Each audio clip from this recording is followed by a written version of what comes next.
This week, we're talking about how to handle anxiety. You are listening to Love Your Job Before You Leave It, the podcast for ambitious, high-achieving women who are ready to stop feeling stressed about work and kiss burnout goodbye forever. Whether you're starting a business or staying in your day job, this show will give you the coaching and guidance you need to start loving your work today. Here's your host, career coach Corey Lynn. Hey y'all, this week we're talking about a topic that is near and dear to my heart, which is anxiety. And I will just give a little caveat and say, I am not talking about clinical anxiety, although that is a very real and important topic because I'm not a therapist. I'm talking about more what I'm going to call like the feeling of anxiety. So anxiety as an emotion versus clinical anxiety. Okay? All right, great. All right, before we get started, I want to read y'all a fun review I got for the podcast. This review is called An Amazingly Helpful Podcast. And the review says, I love this podcast, full of super practical advice for really making the most out of your work life and enjoying yourself while you do it. I was already familiar with some of the tools Corey teaches, but I've found her particular approach extremely helpful. I come away from every episode feeling like I have a concrete step to take to enjoy my work more and decide where I want to take my career. Thank you so much for this review. I'm totally delighted by it. And I'm so glad that the podcast is helpful for you. And I love that you called out that you have concrete steps because that is something I'm always thinking about when I'm designing these podcasts. I always want to give y'all stuff that can help you feel better immediately. Things that you can take into your work life and your non-work life, because these tools work on everything, y'all, so that you can just create tiny shifts or even massive shifts right away. I want every podcast to be self-contained and useful, and I'm so glad when they are. And if there are things that y'all want me to teach and talk about, I just want you to know you can write in and let me know. You can send me an email at hello@coreylynn.com. And you can see how to spell all that in the show notes. Although I hope y'all know how to spell my name by now. It's not that hard. Although given the context of my life, apparently it is that hard because I've had many, many people misspell it many, many times. That's okay though. That's what show notes are for. So to regroup, if you have a request for a podcast episode, just let me know. I'd love to hear from y'all. And I love to teach things that you want to learn about. Okay, without further ado, let us get into the topic, anxiety. Okay, this past year has been a wild ride. So many things have happened that most of us had never experienced before. We had a pandemic. We're still having it. We had a lockdown. Some of us are still having that too. We've had a lot of social distancing. I know we're still having that over here, at least where I am. We've been wearing masks anywhere and everywhere, which was a totally new experience for almost all of us. And we haven't been able to see our friends. We haven't been able to see our loved ones. We've had a whole new layer and level of remote work for most of us. Like even people who already worked remotely, like me, I already had a remote business, but it feels really different, I think, when everything in your life becomes remote. And for a lot of people, they were in the office and then maybe they still are. Maybe their workplace has shifted entirely to remote. I have some clients who are experiencing that. So it's been a really different year. On top of that, we have also had layoffs and shutdowns in many industries. And even if we're not personally impacted by that, we're kind of aware that that's what's happening in the world at large. And we might even have people in our lives who've been impacted. And then there are all kinds of other like little things that most of us are thinking less about when we're talking about like the big anxieties of COVID. But I know that for me, one of the hardest things has been I used to go to this country dancing night every Friday at this bar in Seattle called The Cuff. It's like LGBTQIA plus country dancing and such a wonderful community. I think of this dancing night as like my church. I'm a spiritual person, but not religious. I don't go to like a church, but going to dancing and seeing my community and connecting with them. Plus dancing does all these amazing things, like releases all these fun, happy neurochemicals. And it was such an important part of my life. And it has really been impactful to me to be missing that and to not have that experience. And that was like only 2 hours a week, but taking that out of my life has been a huge impact and it's impacted all these other areas.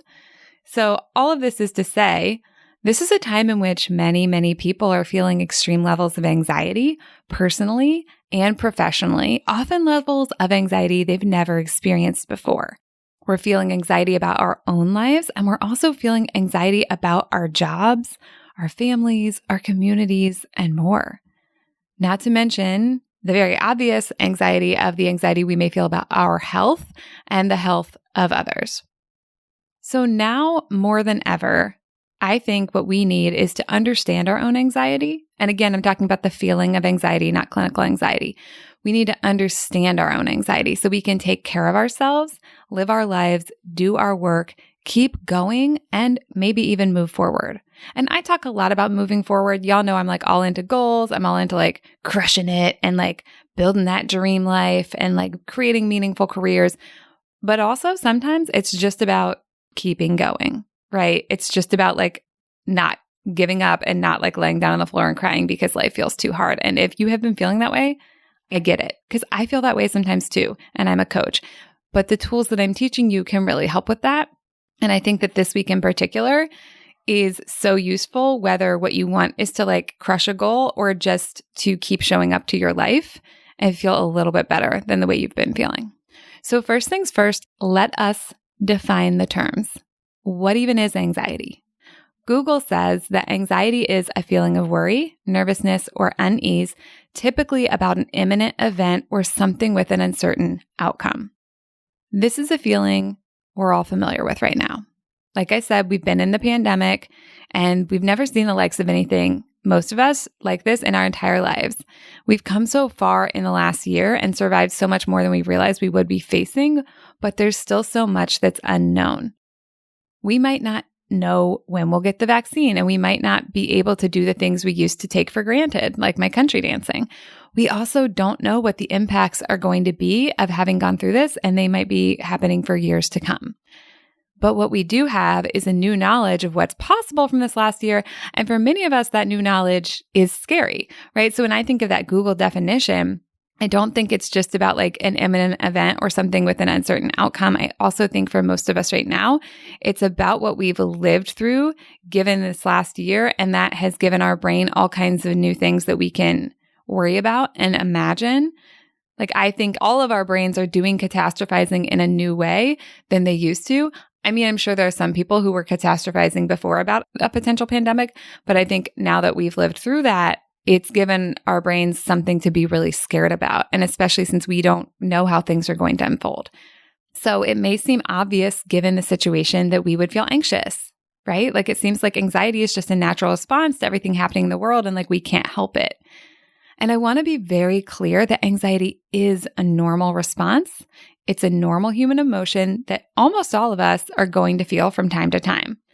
But even if it is a normal human experience, we do have control over some of it, and we do have control over how we relate to the anxiety that we feel. So some anxiety is outside of our control. And this kind of anxiety is the kind that might be because of brain chemistry or other factors. For that kind of anxiety, we're not going to be able to change it directly using the coaching tools I teach, but we can change how we relate to it. And that can be really powerful because the way we relate to things creates a lot of our experience of them. But some of our anxiety is more directly in our control. This kind of anxiety isn't caused by something outside of us. It's not caused by COVID. It's not caused by lockdown. It's not caused by the changes to how we work and live. It's not caused by me not being able to go to my country dancing on Fridays. Instead, this part of the anxiety, this kind of anxiety, is caused by the way we're thinking about those circumstances. So for that first kind of anxiety, the kind we can't control directly, we can change how we relate to it. And I'll go more into detail on that in a bit. But for the second kind, we actually need to understand that kind first, and then we do have more control over it. So what's causing that second kind of anxiety? The second kind of anxiety that we can control more directly is caused not by the current events, but by the way we think about them, and especially by the way that brains, left to their own devices, tend to circle on the parts of things that aren't working. And for some of us, that goes really far, all the way into catastrophizing and spinning on all the possible negative outcomes and angles of any given situation. And in order to understand why our brains do this, we need to take a look at some of the biases that the human brain displays. And the two that we're going to look at today are negativity bias and confirmation bias. I just did a podcast recently on confirmation bias, but I'm going to do a quick little version on it here as well, so that if you haven't heard that one, you don't have to go back for this podcast to make sense. So first, let's look at negativity bias. Negativity bias is the human brain's tendency to assign more meaning to things it sees as problems or threats to our well-being. In studies, it can take 5 pieces of positive data to have as much weight as 1 piece of negative data. And the theories on why this is the way it is that this helped keep our species alive when we were like back in the day, and scanning for threats was a daily necessity. But now that we live in the day and age of like endless news cycles, this bias can actually keep us stuck obsessing about the latest articles and thinking about all the things that could go wrong instead of shifting our attention to focus on what we can do, how we want to show up, what we're capable of, etc. And then we have confirmation bias. Confirmation bias means that the brain will look for evidence that matches its current beliefs and actually repress evidence that contradicts those current beliefs. Like I said before, if you want to know more about this bias, I actually did do a podcast recently, and that explains this bias more deeply. But for now, we'll focus on the impacts of confirmation bias as they pertain to this topic of anxiety. So confirmation bias is especially relevant right now and during this past year because people are already very afraid. We already have tons of data to support the idea that we are in danger. And because of that, our brains are constantly scanning for threats and they are finding those threats, right? So the negativity bias does the scanning for the threats. The confirmation bias is confirming, yes, there are threats. And if there are ways in which we're safe, our confirmation bias might be shutting that down and not letting it come to our conscious awareness. So this is kind of a vicious cycle, right? The more anxious we become, the more reasons our brains find to be anxious. So what do? What we do is we change how we relate to our anxiety. So if you remember, that's the thing we can do about anxiety type 1, but even for anxiety type 2, this is where we start. Even though some of our anxiety is created by our brains and the biases they use to understand the world, the first step isn't to address what is creating the anxiety. Instead, the first step is to shift how we react to our own anxiety, and we do that by letting the initial layer of anxiety simply be there. Now, anxiety does not feel comfortable, so when it arises, most of us try to get the hell away from it. We often do this without even realizing we're doing it. Before we're even consciously aware of our anxiety, we're trying to push it away or get away from it. But pushing away our anxiety or trying to avoid it does not work, and neither does trying to act our way out of it, right? So by trying to act our way out of it, it's like trying to solve the anxiety by taking a bunch of actions. That shit doesn't work. The human brain evolved to handle physical threats, not chronic anxiety. So your brain wants to run away from danger or karate chop it in the face, but you can't run away from anxiety and you can't win a fight against it either. And the more running and fighting don't work, the more anxious you feel. Because your brain's like, I can't get away from this predator, right? But when you allow the anxiety, you are teaching your brain you're not actually in danger. Anxiety is not actually a predator. Anxiety is a feeling that happens inside your body, not something we need to fight or run away from. So what do we actually do with the anxiety though, right? What we do is we de-escalate the anxiety by destigmatizing it.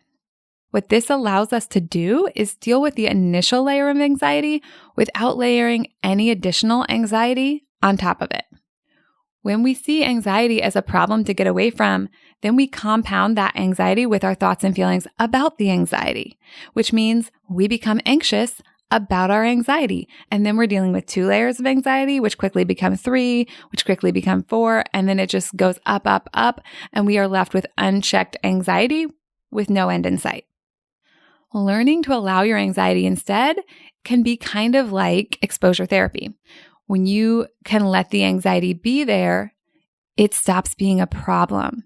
It's just a set of physical sensations that you're experiencing. Maybe they're not the most enjoyable physical sensations, I get that, but what if you can actually handle them? What if you don't have to fight the anxiety? What if you don't have to suppress it? You just allow it to be there without allowing it to take over. When you expect anxiety to show up and it does, nothing has gone wrong. You don't need to be anxious about the anxiety. You can just see it as your brain trying to keep you alive in the ways it evolved to, even if those ways don't make the most sense and aren't the most useful in our current world. Okay, now here's the question I always get. People are like, okay, but how do I actually do this? Learning to allow your anxiety looks like changing the story you're telling about what's going on. So we go from a story like, this is really bad, I don't know what I'll do, I can't handle this, to something like, okay, I'm feeling some anxiety in my body. That's okay. I'm learning how to feel anxiety in my body. I'm learning how to just be here with these physical sensations. It's okay if I'm uncomfortable. I'm learning a new skill. It's kind of like learning to ride a bike. I might fall down. I might scrape my knees. I mean, you're not going to literally scrape your knees with anxiety, but you might feel some mental, emotional knee scrapes happening. But you will get the hang of it. And just by changing the narrative and even associating it with something you've learned to do before, like ride a bike, if you've learned to ride a bike, you're de-escalating it and destigmatizing it for yourself. And when you shift how you're talking to yourself about the anxiety, you will probably also feel immediate relief in your body, even if some of the anxiety remains. This is because reassuring ourselves that it's okay to have some anxiety calms us down. We're no longer fighting with reality, which helps us complete the stress cycle and calm our nervous system down. Once you have calmed down your nervous system by letting it know that the anxiety isn't a predator who's trying to eat you, then you can move on to what to do next. As I stated before, the brain has a negativity bias. Left to its own devices, our brain will keep going back to what's not working. Instead, you need to bring your attention back to what is working. I know we talk about this all the time on the podcast, and I'm talking about it again because it's an extremely useful tool, and I want you to actually use it. So, when the brain is stuck in negativity bias, it's easy for it to seem like nothing is working and everything is terrible, but that's almost never the case. Asking your brain what is working will actually help you see the world more realistically. Remember the studies I was talking about where it takes 5 pieces of positive data to balance 1 piece of negative data? Focusing on what's working is not about being optimistic. It's about balancing the natural negativity bias with real data. And as always, get as specific and detailed as you can. Really push yourself to come up with some compelling data about what is working. Once you start working on this list, you're going to begin to feel better.